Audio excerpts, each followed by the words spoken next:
Miami. Sunshine, palm trees, beautiful beaches, and enough cocaine money flying around to make accountants develop chest pain. Introducing the Griselda Blanco Miami Starter Pack, the official survival kit for anyone trying to navigate 1980s South Florida without accidentally ending up in a DEA briefing. Inside every package you get, one suspiciously overstuffed suitcase nobody asks questions about, one pair of absolutely normal sunglasses for pretending you don't notice the guy following you for 6 city blocks, a complimentary fake mustache, and 3 emergency aliases. No, officer, I'm definitely not who you think I am. But wait, there's more. Order the Deluxe Cocaine Cowboy Edition Tididinum and receive 1 brick-sized car phone, 1 Miami nightclub membership where every guy somehow introduces himself as Tony, and a starter cassette called How to Act Casual During a Federal Investigation. Lessons include: stop looking over your shoulder every 6 seconds. Maybe don't count giant piles of cash in the living room. If a helicopter follows you 3 days straight, that's a clue. And for a limited time only, you'll also receive our Motorcycle Getaway Expansion Pack TM. Because nothing says subtle transportation quite like 2 guys speeding through traffic, making every civilian immediately nervous. Warning: side effects may include paranoia, terrible life choices, federal indictments, hiding behind fake names, and realizing your retirement plan somehow involved international fugitives. Not responsible for DEA raids, courtroom appearances, suspicious phone calls, or dramatic synth music. The Griselda Blanco The Miami Starter Pack. When your city accidentally turns into a crime movie.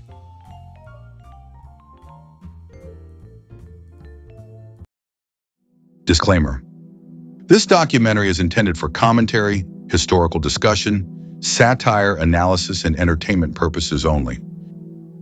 No statement in this production should be interpreted as a formal accusation of criminal conduct beyond what has been historically documented, publicly reported, litigated, or discussed through law enforcement records, journalism, documentaries, court proceedings, and historical accounts.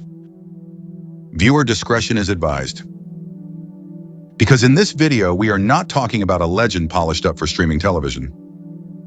We are talking about Griselda Blanco, the godmother of cocaine, La Madrina, the Black Widow. And believe me, sweetheart, this ain't the Netflix version with nice lighting and dramatic pauses. This is the butcher shop version, the parking lot version, the refrigerated truck for overflow bodies version. So buckle up. This one gets ugly. A Pizzaverse Studios production, in association with Palermo Productions. Written by Bambi Palermo. Narrated by Vincent DiPrio. Edited somewhere in Jersey after midnight. Legal department currently hiding behind the espresso machine. Viewer discretion strongly advised unless you think cocaine wars were a tourism campaign. Griselda Blanco, the real godmother Netflix, didn't fully show you. Land, 1979. Miami. July 11th, 1979. A busy Thursday afternoon. Families shopping. Children laughing. People walking through Dadeland Mall thinking they were just having another ordinary day in sunny South Florida. Nobody expected blood. Nobody expected war. Then 2 men walked into a liquor store. They were not there to buy drinks. They opened fire in broad daylight inside a crowded mall. 2 men were dead before anyone could even process what was happening. Glass shattered. People screamed. Blood hit the floor. And outside, when police reached the getaway van, every officer on scene went pale. The van was armored. Inside were machine guns, ammunition, and a police scanner. These men did not come prepared for a robbery. They came prepared for a battlefield. A Miami officer stood there, staring at the carnage, trying to find words for what he had just seen. And then he said the phrase that would define an era. Cocaine cowboys. That one afternoon lit the fuse on a war that turned Miami into the murder capital of the United States. So many bodies piled up that the Dade County medical examiner had to rent a refrigerated truck just to store the overflow. A refrigerated truck for dead bodies. In one American city. And now here is the question that should stop you cold. Who was behind so much of it? Not a towering cartel boss.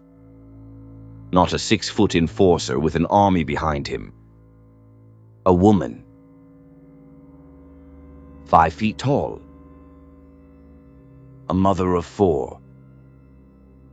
Someone who could dress like a suburban housewife and still command a criminal empire soaked in cocaine and blood. Someone who, when DEA agents finally broke down her door after hunting her for over a decade, was found sitting in bed reading a Bible. Because apparently nothing says quiet morning devotion like being wanted for helping turn Miami into a damn war zone. Her name was Griselda Blanco, the godmother of cocaine, the Black Widow, La Madrina. And this is the story Netflix only had time to flirt with. We are going deeper. Before Miami, before the blood. Before Miami. Before New York. Before the cocaine. Before the motorcycles. Before the body count. There was Colombia. And to understand Griselda Blanco, you first have to understand Colombia in the 1940s. This was not a peaceful place. This was a country tearing itself apart. The political conflict known as La Violencia formally erupted after April 9, 1948, when beloved politician Jorge Eliezer Gaitan was assassinated in Bogotá.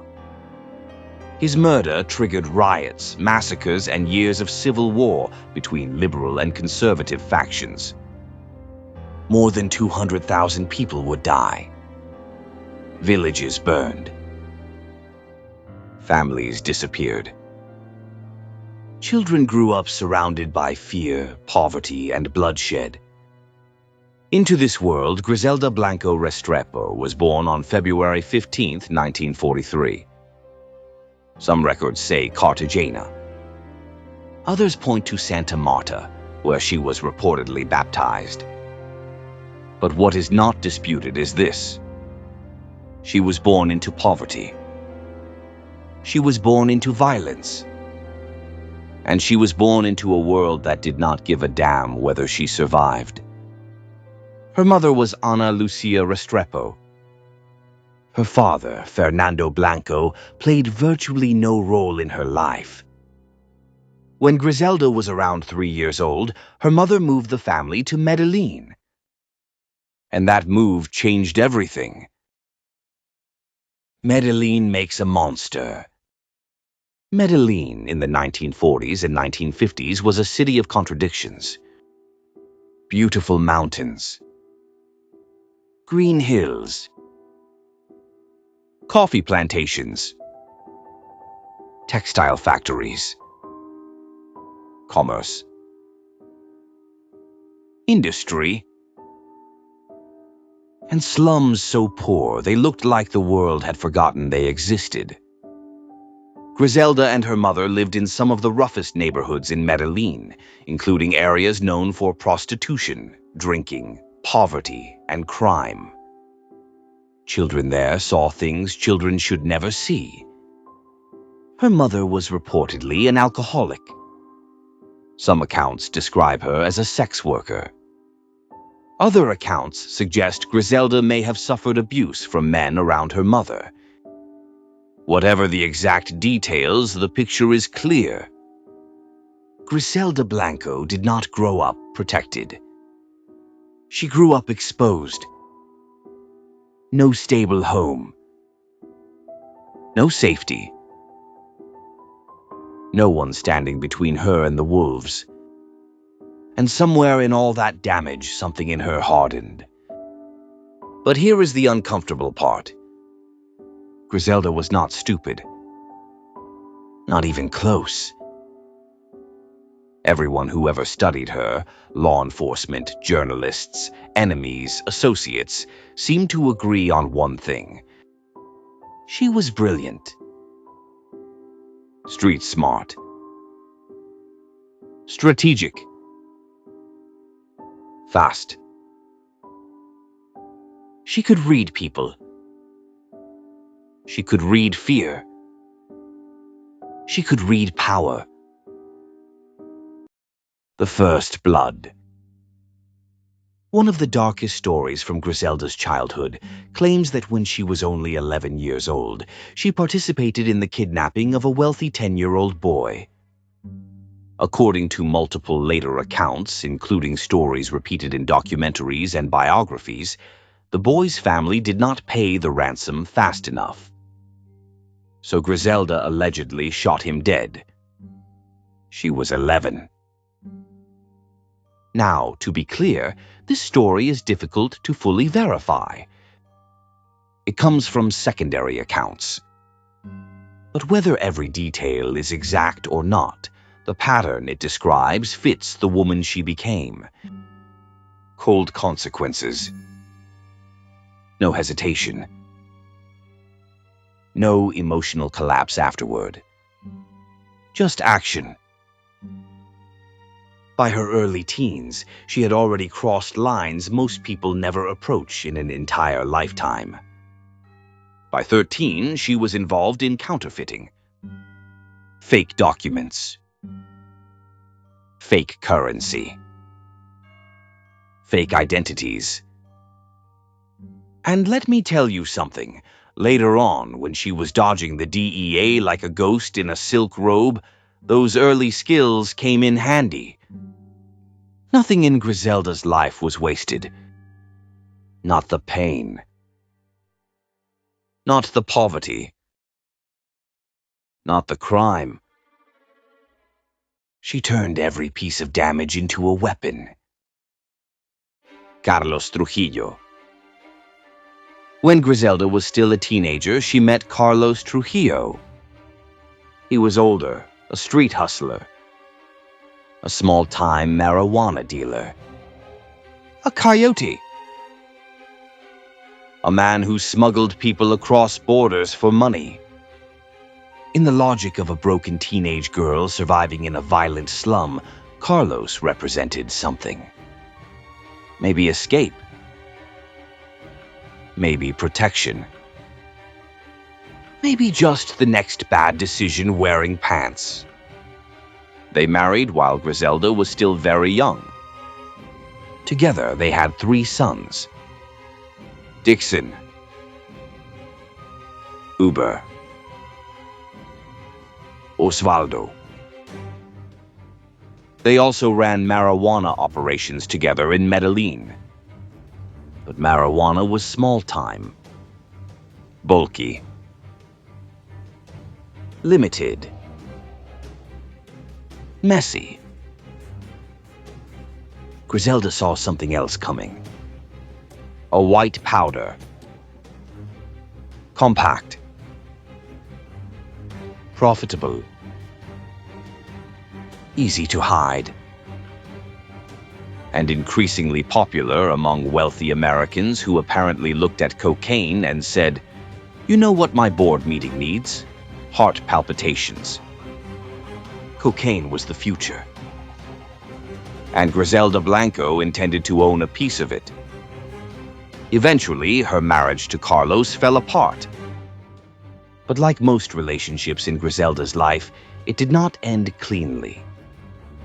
Years later, after business soured, Carlos Trujillo was reportedly killed on her orders. That became a pattern. Men came into Griselda's life. Men helped build something with her. Men disappointed her. Then men disappeared. The Black Widow nickname did not come from nowhere. Alberto Bravo and the Cocaine Machine. In the late 1960s, Griselda met Alberto Bravo. Bravo was not a street corner hustler. He was a real player in the cocaine trade. He had connections, capital, infrastructure, and access to the growing Medellin drug world. Bravo brought product. Griselda brought genius. Together they became dangerous. Their marriage was not some grand love story. It was a merger. A criminal corporation with wedding rings. And one of Griselda's most important innovations came from something that sounds almost ridiculous until you realize how effective it was. She opened an underwear factory. Women's lingerie. Brass. Panties. Corsets. Garments with hidden compartments designed specifically to smuggle cocaine. And then she recruited women as couriers. Female mules. Respectable-looking travelers. Tourists. Shoppers. Women who law enforcement, especially in the 1970s, were far less likely to search thoroughly. It was simple. It was brilliant. It exploited a blind spot. And it changed cocaine smuggling. While other traffickers were thinking like street criminals, Griselda was thinking like a logistics executive from hell. New York. By the early 1970s, Griselda Blanco and Alberto Bravo moved their operation into the United States. They settled in Queens, New York. Queens was perfect. Immigrant communities. Spanish-speaking neighborhoods. Access to Manhattan, the Bronx, New Jersey, and the entire East Coast. Bravo used a clothing import company as cover. Griselda used her lingerie smuggling system. Together, they built a thriving cocaine import network. And cocaine was changing America. It was no longer just some exotic vice whispered about in nightclubs. It was becoming the drug of choice for Wall Street, Hollywood, celebrities, executives, hustlers, and every other genius who thought powder from Colombia was a personality upgrade. By 1975, federal authorities were closing in. The DEA placed Griselda Blanco on its radar through major cocaine investigations, including Operation Banshee. She was indicted along with dozens of associates in what was described at the time as one of the biggest cocaine cases in United States history. But Griselda was already gone. She fled back to Colombia before federal agents could arrest her. One step ahead. As usual,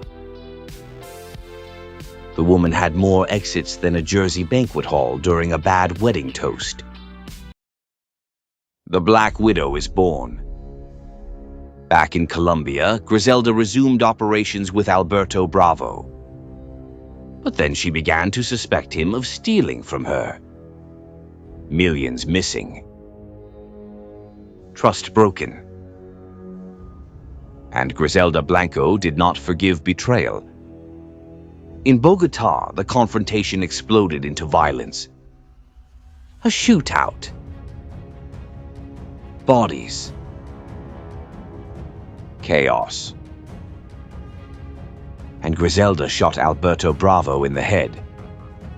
Her husband. Her partner. The man who helped bring her into the cocaine business. Dead. That moment changed everything. Before Bravo's death, Griselda was a major operator. After Bravo's death, she was the boss. No more male partner standing beside her. No more man above her. No more shared throne. Just Griselda. La Madrina. The Black Widow. And if anybody around her needed clarification on the new company policy, it was very simple. Steal from her, betray her, cross her, and you die. Very clear. No employee handbook needed. Miami opens its doors. After Bravo, Griselda turned her attention back to America. But not New York. Too many federal eyes. Too much heat. She chose Miami. And Miami in the late 1970s was basically heaven for cocaine traffickers. Ports. Airports. Coastline. Latin American connections. Money. Nightlife. Weak points everywhere. Cocaine money was already flooding South Florida. Banks were drowning in cash. Luxury cars appeared overnight. Restaurants, clubs, real estate, construction, all of it swelling with drug money. Miami looked glamorous. Underneath, it was rotting. And then Griselda arrived. At her peak, she was reportedly moving roughly 3,400 pounds of cocaine into the United States every month. About 1.5 tons. Every month. Her organization was estimated to generate around 80 million every 30 days. That is not a drug operation. That is a Fortune 500 company with machine guns. She had corrupt contacts. Enforcers. Couriers. Money launderers. Safe houses. The Pistoleros. Griselda's killers were called Pistoleros. Gunmen. And they were not neighborhood tough guys flexing for a camera. These were professional killers. Some accounts claimed that to join her inner circle, a man had to prove he was willing to kill by committing murder and bringing back proof. A finger. An ear. A body part. Because apparently Griselda's hiring process made corporate HR look like daycare. Her orders were simple. Kill who she told you to kill. Do it fast. Do not hesitate. Do not leave loose ends. And then came one of her most infamous innovations. The motorcycle assassination. A driver. A shooter on the back. Pull alongside the target. Open fire. Disappear into traffic. Fast. Cheap. Efficient. Terrifying. Griselda Blanco is widely credited with helping popularize this method in the cocaine wars. It became a signature of cartel violence. And years later it would come back for her. Because sometimes history does not knock. Sometimes history pulls up on a motorcycle. Ravi Ayala. Among all Griselda's killers, one name stands out. Jorge Ravi Ayala. Born in Colombia. Raised in the United States. Bilingual. Charming. Easy to underestimate. Which made him perfect. He could move between worlds. He could talk to Americans. He could talk to Colombians. He could blend in. And he could kill. Ravi became one of Griselda's most trusted hitmen. Even he later said he was shocked by how easily she ordered death. She did not kill only when necessary. She killed preemptively. She killed for money. For revenge. For suspicion. For insults. For control. And then came one of the most horrifying moments in the entire story. Johnny Castro. In 1982, Griselda ordered a hit on a man named Jesus Chucho Castro. Ravi Ayala and another gunman pulled alongside Castro's car in South Miami. They opened fire, but they missed Castro. Instead, the bullets hit his 2-year-old son, Johnny, a toddler, dead in the car. When Ravi reported back that they had missed the father but killed the child, Griselda was reportedly angry at first. Angry they missed the target.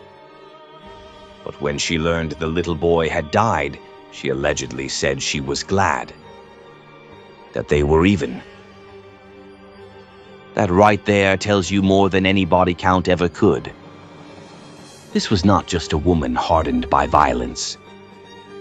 This was someone who had turned violence into satisfaction. Johnny Castro was 2 years old. And in Griselda's world, even that could be acceptable collateral. That is not power. That is damnation with a payroll.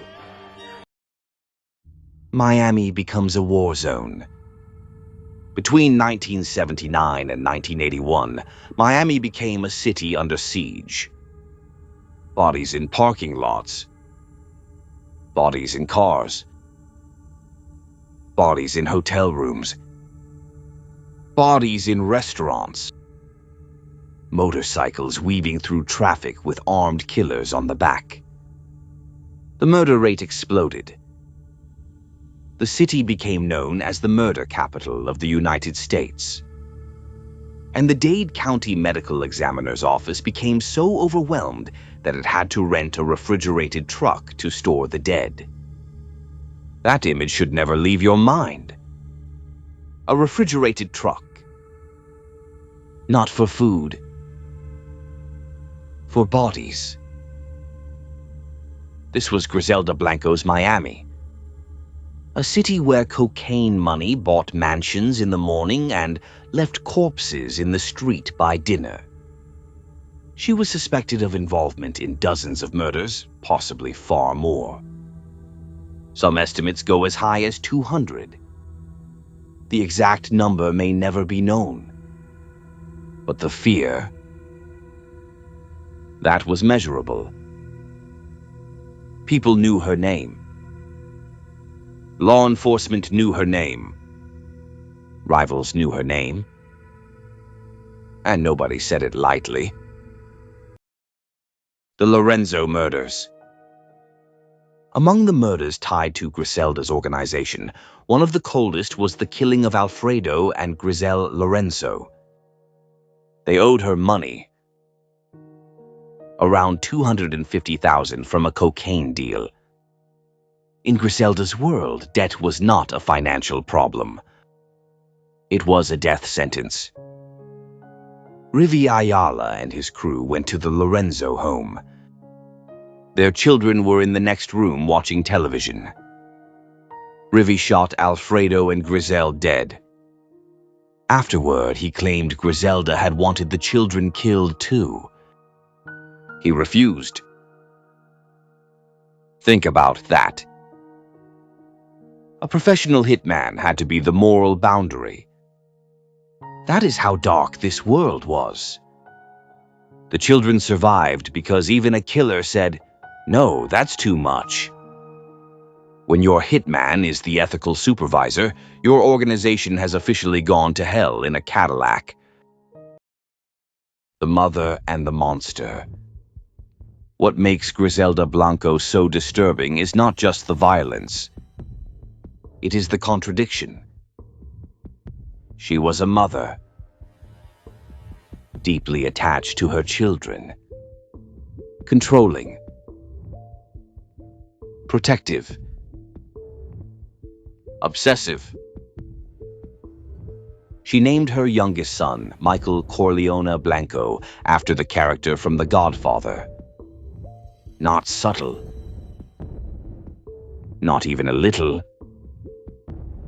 She admired power, loyalty, crime family mythology, and dynasty. But this was not fiction. This was not a movie. This was Miami with blood on the pavement. She brought her sons into the family business. Dixon. Uber. Osvaldo. Michael. The family became part of the machine. And like most machines built on violence, eventually it started eating its own parts.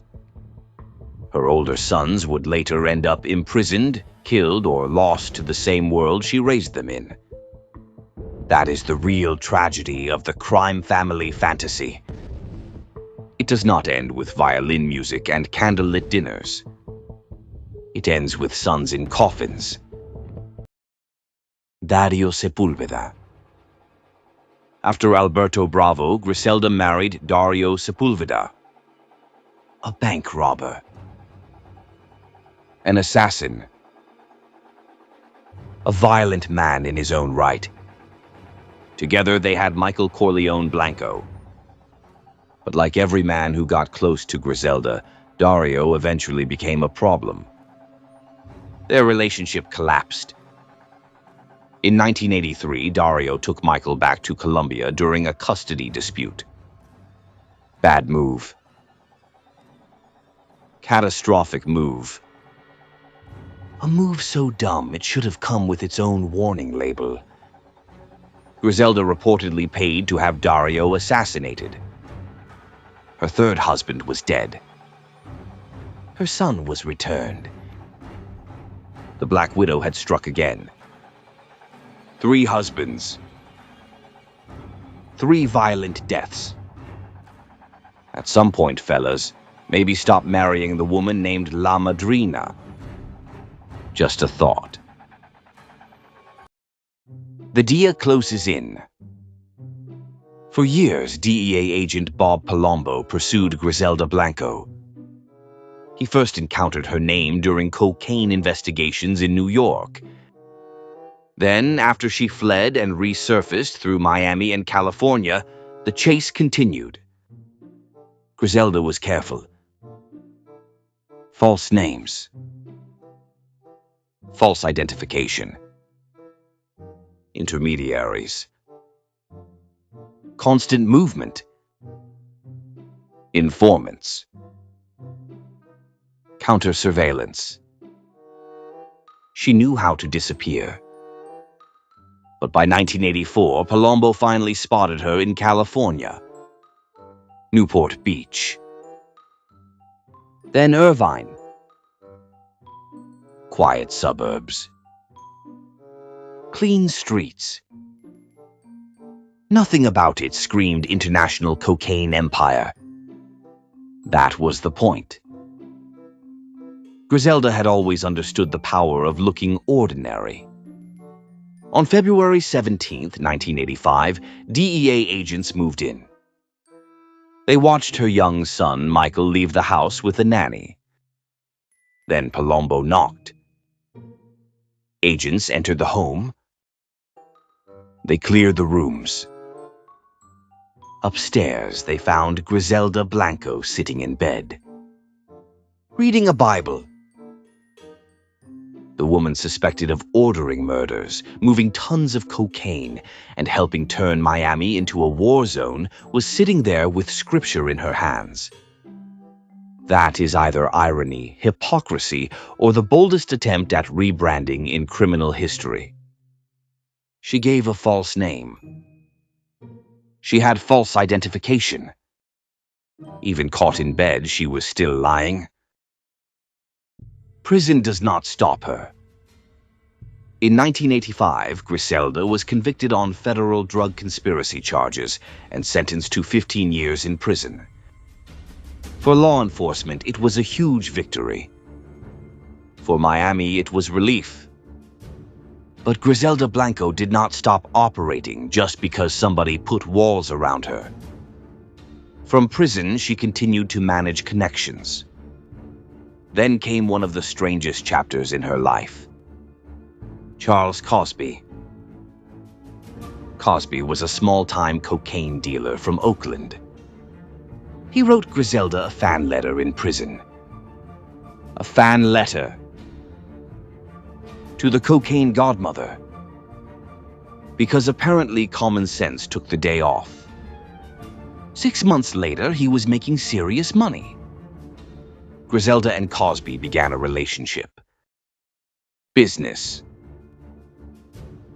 Romance. Control. Manipulation. All of it. She helped him scale up. He became her man on the outside. But Griselda's love came with the emotional warmth of a hand grenade. Cosby later claimed she had him shot after suspecting him of infidelity. He survived because he was wearing a bulletproof vest. That is when you know the relationship has communication issues. Some couples argue. Griselda sends bullets. The JFK Jr. kidnapping plot. Then came one of the most bizarre alleged plots in American crime history. While facing the possibility of murder charges in Florida, Griselda reportedly considered a plan to kidnap John F. Kennedy Jr. The idea was simple, insane, and completely Griselda. Kidnap JFK Jr. Demand money. Use him as leverage for her own freedom. Cosby later said she passed him a note that read, JFK, 5 million New York.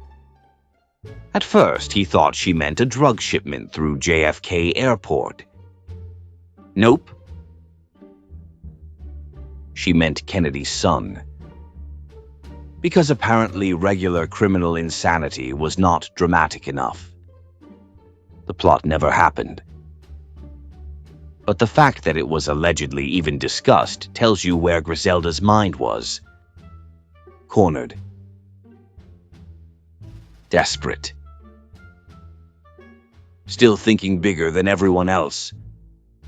Even if bigger meant trying to kidnap one of the most famous men in America from behind prison walls.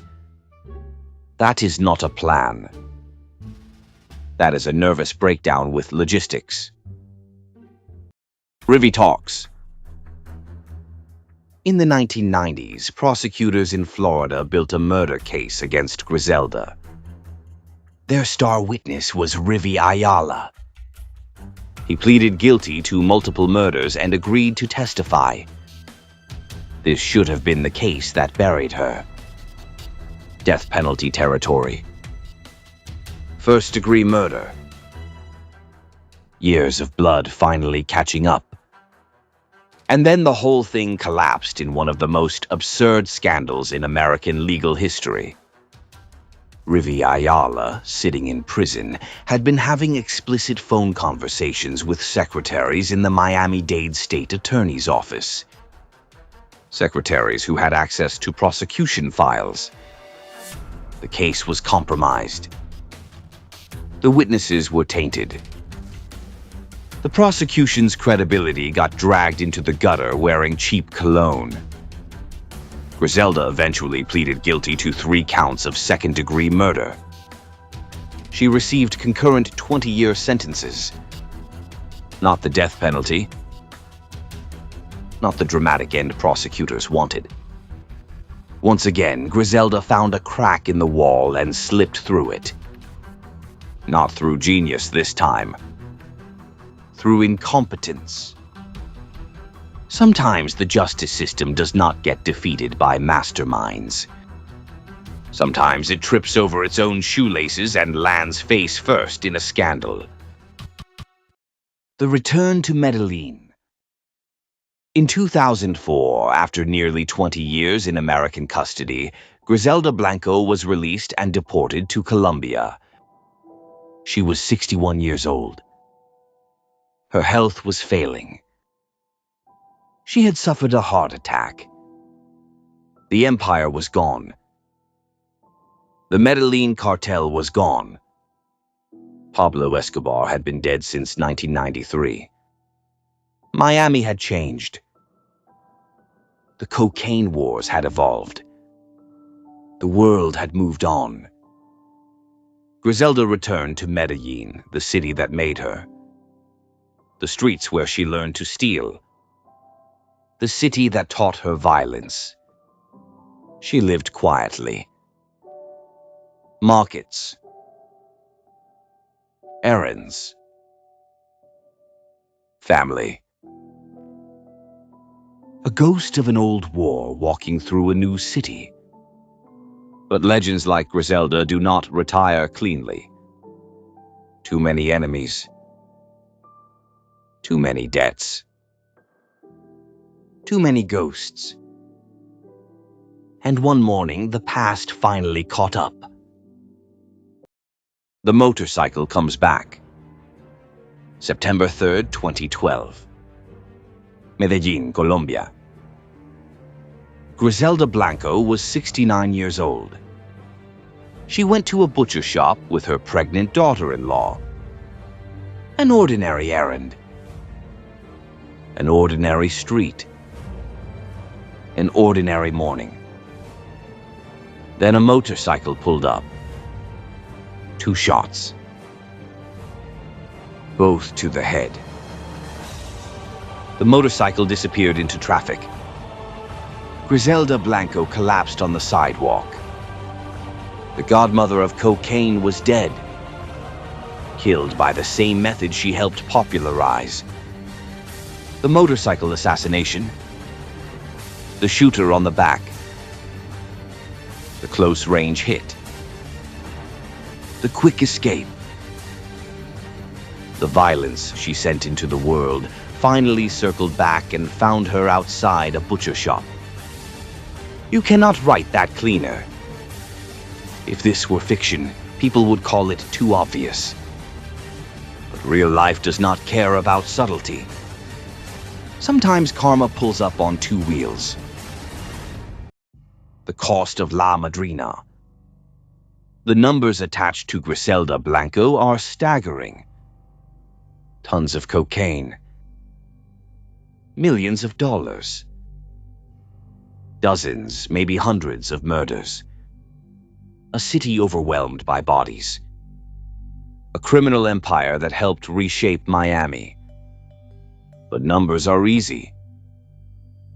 Numbers are clean. The human cost is not. Johnny Castro was 2 years old. The Lorenzo children were watching television while their parents were murdered in the next room. Families were destroyed. Addicts were made. Police departments were corrupted. Miami was soaked in money and blood at the same time. That is the truth behind the glamour. Behind the legend. behind the Godmother nickname. Griselda Blanco was brilliant. No question. Innovative. Strategic. Fearless. But brilliance without morality is not greatness. It is catastrophe with good organization. She was a product of violence. And then she became a producer of violence. The world failed her as a child. Then she spent the rest of her life failing everyone who crossed her path. That does not excuse her. It explains the storm. And sometimes explanation is more frightening than mystery. Because monsters do not always come from nowhere. Sometimes they are made. One broken home. One violent street. One ignored child. One brutal lesson at a time. Griselda Blanco was born February 15, 1943. She died September 3, 2012.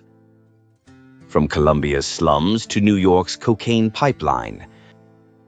From Miami's blood-soaked streets to a Medellin sidewalk.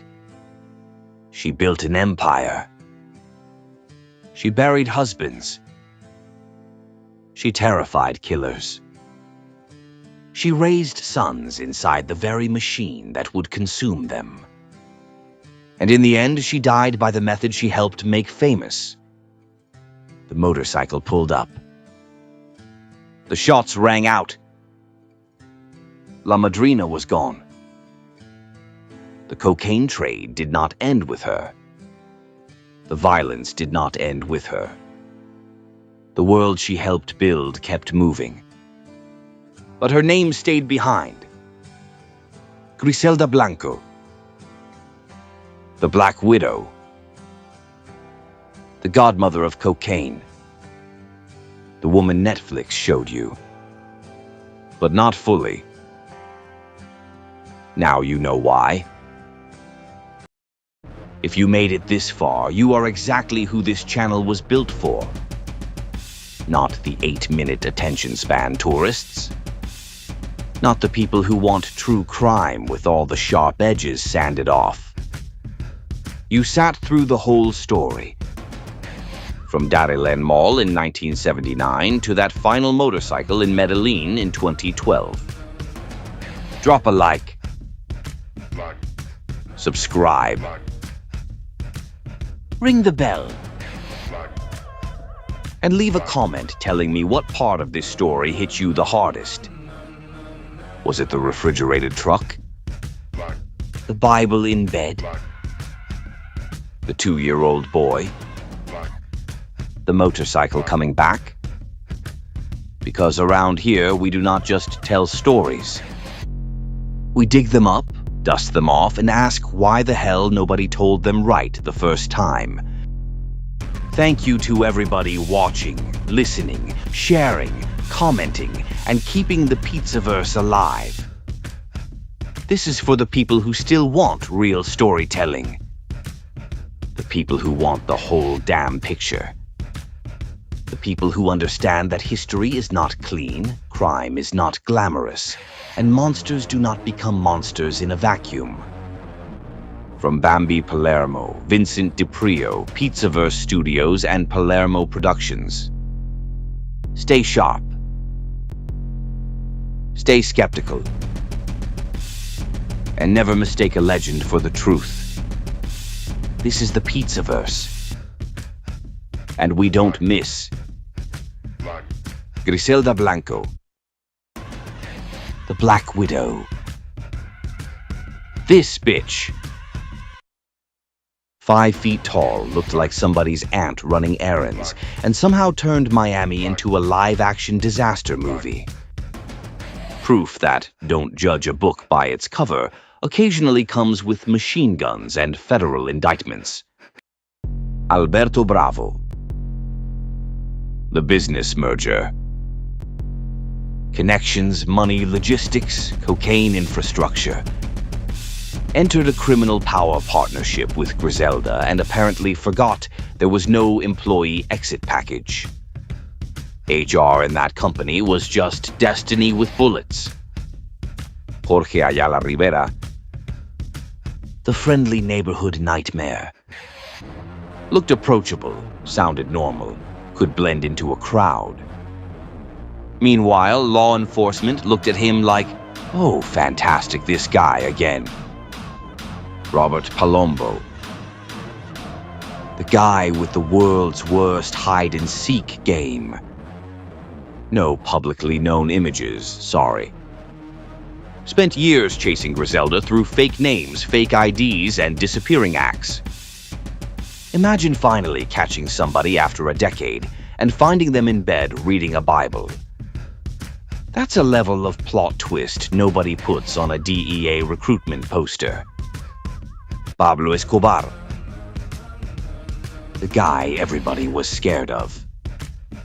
When even Pablo Escobar allegedly says another person scares him, that ain't respect. That's your warning siren screaming from the dashboard. Michael Corleone Blanco, the kid who escaped the sequel, named after a fictional mob boss and raised inside a real-life catastrophe. Somehow managed to try writing a different ending after growing up in a family tree that looked more like a crime scene chart.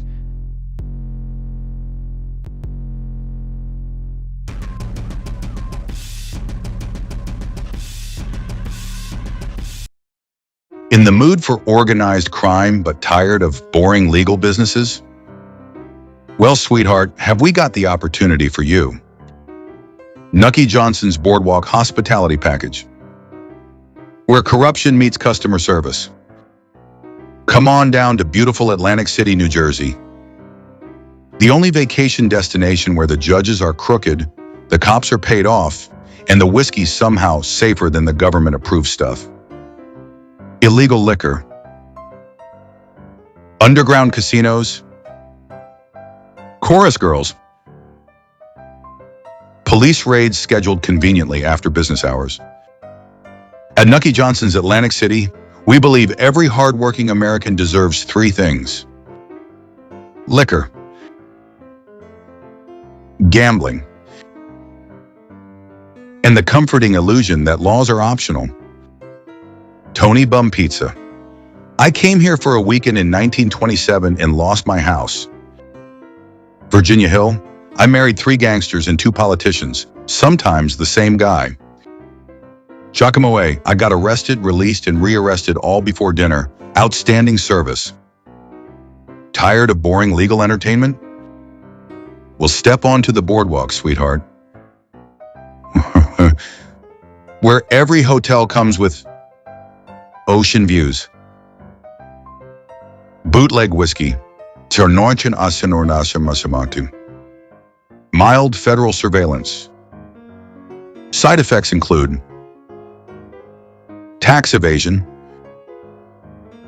political corruption, gambling addiction, mysterious disappearances, becoming friends with Al Capone. Enjoy a handcrafted cocktail made with only the finest mystery alcohol from Canada, Cuba, or somebody's bathtub in Newark. Results may vary. And remember, when the law becomes inconvenient, Atlantic City becomes profitable. Nucky Johnson's Boardwalk Hospitality Package. The ocean breeze smells like cigars and federal crimes. Offer void if Elliot Ness shows up. Management not responsible for Tommy gun incidents. Missing accountants. Disappearing witnesses. Or sudden IRS attention. Please gamble responsibly. Or don't. We ain't your father.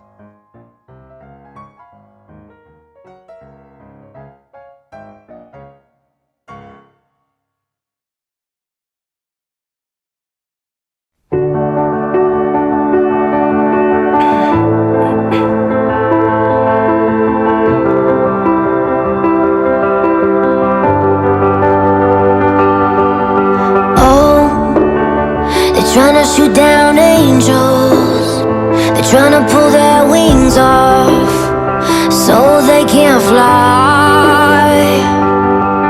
And oh, but she's so brave though, just like a tornado. She's taking us by storm. You can't stop the girl from going. You can't stop the world from knowing. The truth will set you free. Oh, you can't stop the girl from going. You can't stop the world from knowing. The truth will set you free. Oh, you can't stop the girl. They're trying to take our voices, they're trying to make our choices, so we scream loud, loud, loud. And oh, I know you feel the lightning, and it's so exciting, so here we go. You can't stop the girl from going. You can't stop the world from knowing. The truth will set you free. You can't stop the girl from going. You can't stop the world from knowing. The truth will set you free. You can't stop the girl. You can't stop the girl. You can't stop the girl. No, you can't stop the girl.